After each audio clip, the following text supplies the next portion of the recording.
Magandang hapon mga kabay. So ito yung pangalawa ko na repair. Ayan, nangitim na naman yung cellphone ko. Huwag ka munang masira ha. Wala pa tayong pambili. So ito po, ang model nito ay BX PW1400. Pressure washer ng Black & Decker. So ito mga kabay, umuugong lang. Ayan po, testing po natin. Ayan, natin. Ayan. So bubuksan natin ito mga kabay. So tara, samahan nyo po.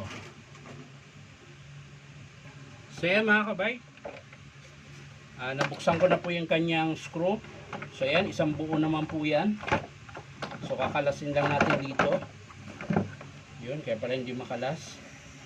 Dahil merong nakakabit na adapter. Yan. So yan, pwede nyo nang kalasin na buo. Yan. Para hindi masikip. So ito yung buong motor and pump niya mga kabay. So bubuksan natin ito para makita natin yung loob, bakit umuugong siya. So dalawa lang naman yan mga kabay. Kapag ganitong umuugong, pwedeng durog yung sa may piston kit niya, yung may spring tsaka yung piston, o kaya naman sunog yung armature. So, ang tigas ayaw pa niyang bumitaw. Yan. Yan pang sundutin.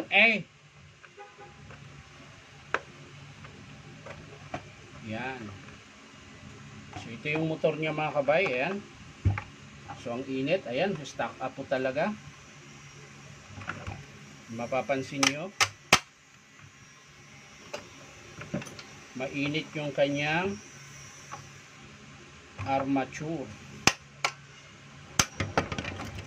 So ayan, matigas So pag ganito mga kabay, kinakalas ko yan dito para malaman natin kung sa pump ang problema o sa motor. Ayan, kakalasin natin tong sa pump. Ayan, medyo matigas to. Ayan.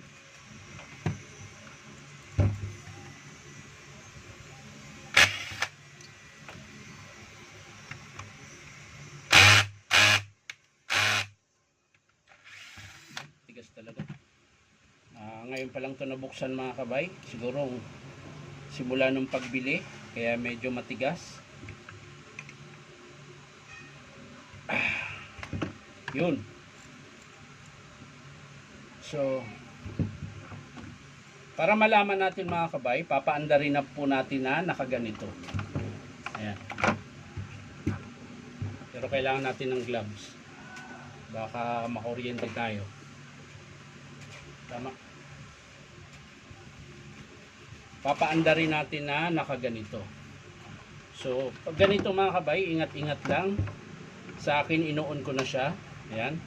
Inuon ko na yung unit para makontrol ko siya na walang sasabit dito sa pan. So, papaandarin natin mga kabay. Isasaksak ko natin.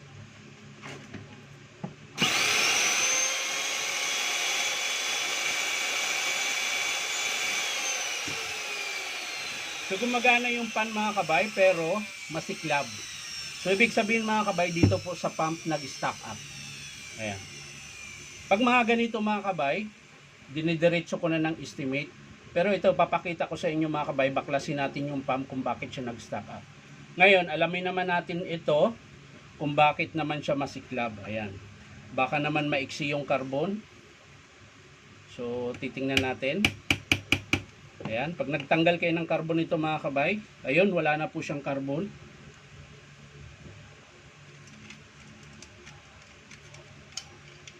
Kaya po siya masiklab, ayan. Kung mapapansin nyo, ayan, wala na po siyang carbon. Ayan. So, yun po yung dahilan kung bakit masiklab. Pero, ang pinaka problema niya talaga mga kabay, ito. Yung motor pump. Dito po siya nag-stock up. Ang tigas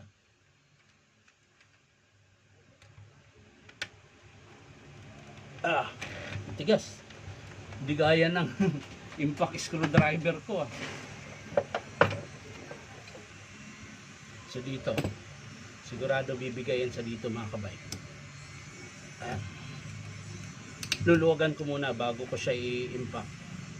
Oh, tigas eh. Yan. So pwede na yan mga kabay. Yan, kaya na.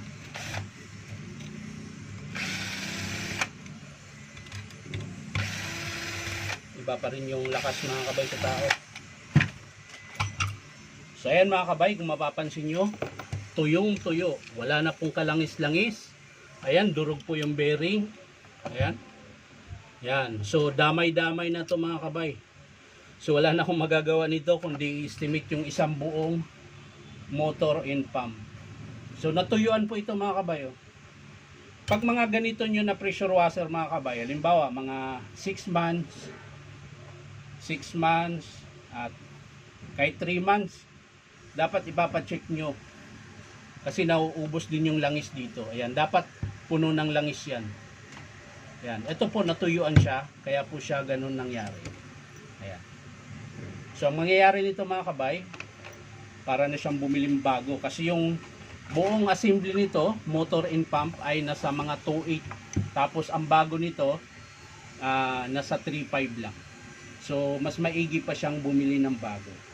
So pag may mga ganito kayo mga kabay, kailangan nyo i-check siya. Kung simula pagbili, mga 5 months, 6 months, ganyan, i-check nyo, wag nyong laging ginagamit lang. Kasi pag natuyuan yun, yun yung mangyayari. Damay-damay na. Ayan. So yan lang mga kabay, maraming salamat sa panunod. Di ko na po papakita kung paano buuin. Kung ipapagawa ng customer pa rin, so ipapakita ko sa inyo mga kabay, napakadali lang magsalpak ng isang buong nito. Kasi isang ganitong buo ang bibilhin mo eh.